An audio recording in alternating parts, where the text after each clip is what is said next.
आनंदम प्रणाम। उस पतंजलि मुनि को प्रणाम। ये जो अगला 48वां सूत्र है बहुत कॉस्मिक एक्सपीरियंस की बात करता है। ये सूत्र हमने डॉक्टर योगी विकासानंद जी के जो मनोक्रांति चैनल के फाउंडर है उनके मुखारबिंद से सुना था दार्शनिक 4-5 साल पहले। उस समय कुछ समझा ही नहीं हमें क्या है ये, लेकिन काफ़ी अच्छे से व्याख्या करी थी उन्होंने। अब धीरे धीरे जो तीनों मेरे हाथ में जो पुस्तक है इसमें जो 4 चैप्टर ऑन फ्रीडम बहुत ने अच्छे से यहाँ पे एक्सप्लेन करी है इस सूत्र की। ये सूत्र सत्य क्या है और रित क्या है, जो पूरा भारत का दर्शन किस पर टिका है। यहाँ पे अंधविश्वास की कोई जगह नहीं है। यहाँ पे आस्था बेस्ड ऑन ट्रुथ उसकी बात करेगा और किस अवस्था में इसकी उदय होती है इस सूत्र के माध्यम से बताया है। जो 42-43 सूत्रों से जो समाधि अवस्था के अलग अलग चरण बता रहे हैं हमें मोनी। और अगला 48वां सूत्र ऐसा कहता है, पढ़ के सुनाते हैं। ऋतम भरा तत्र प्रज्ञा, ऋतम भरा तत्र प्रज्ञा। एक छोटा सा सूत्र लेकिन बहुत महत्वपूर्ण सूत्र। रित और सत्य दो अलग अलग चीजें हैं। अब सत्य क्या है? सत्य हमारे जो इंद्रियों के माध्यम से होता है, में प्रत्यक्ष होता है, वो बदलते रहता है।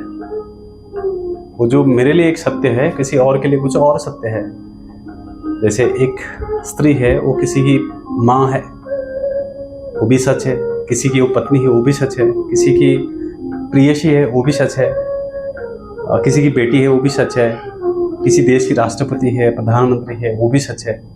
उसी तरह से एक पुरुष अपने कोई पिता के रूप में है, कोई मित्र के रूप में है, कोई बेटे के रूप में है, कोई पति के रूप में है, अलग अलग व्याख्या है, तो वो भी सच है, कोई गलत नहीं है। लेकिन वो बदलते रहता है, वो शाश्वत सत्य नहीं है, वो समय के साथ बदलते रहता है।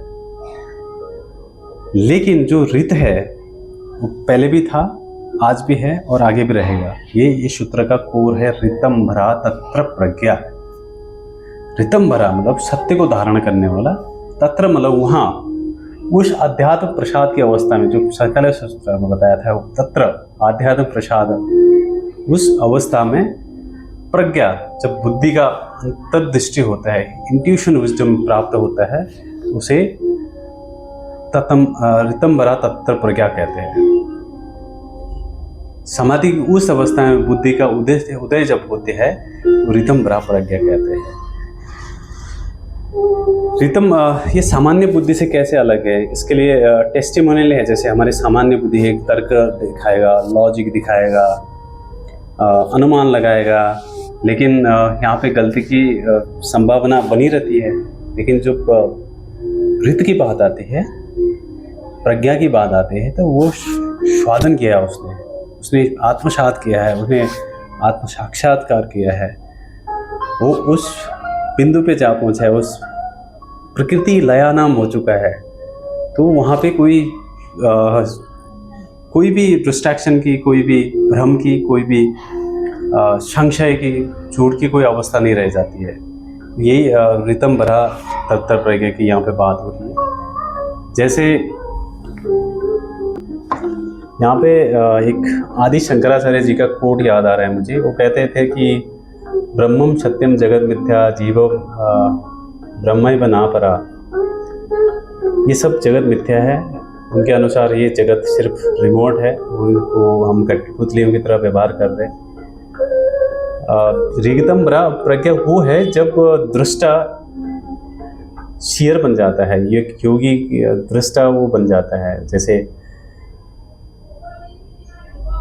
ओमकार बिंदु स्वरूपम नित्य ध्यायति योगिनाम कामदाम मोक्षदाम चैव ओमकाराय नमः नमः। उस एक चीज़ पे उसकी दृष्टि लग जाती है, उसके जो विज्ञान तार्किक दृष्टि से बहुत बाहर है, पूरा सृष्टि के रहस्यों को देख लेता है। एक मैं विपश्यना के आचार्य को मिला था बहुत साल पहले खारघर बम्बई में। वो बता रहे थे कि वो बचपन से उनकी अपनी जर्नी बता रहे थे, किस तरह से वो आध्यात्मिक तरफ उनका रुझान हुआ। और बता रहे थे कि जब योगी की अवस्था वहाँ तक पहुँच जाती है तो वो जब वर्षा होती है तो एक एक बूंद का उसको शाप आ जाता है। जब ये प्रतिभा प्रकट होती है तो अगले विभूतिपाद के 30 और 36वां सूत्र पे जब बताएंगे पतंजलि मुनि हमें डिटेल में, वहाँ पे बात करेंगे। आनंद का अनुभव होता है, ऐसा कहते हैं। हमें कोई आनंद अनुभव नहीं है, लेकिन मुनि यहाँ पे हमें बता रहे हैं अति चेतना से जब रितम परम ज्ञान की तरफ जाता है तो इंद्रियां काम करना बंद कर देती है। जो थोड़ी देर हमने भी शुरू में बताया कि जो भारत दर्शन का जो भी है वो कोर जिसमें टिका हुआ है वो है ये रितम भरा और सत्य पे टिका हुआ है। यहाँ पे कोई अंधविश्वास की जगह नहीं है।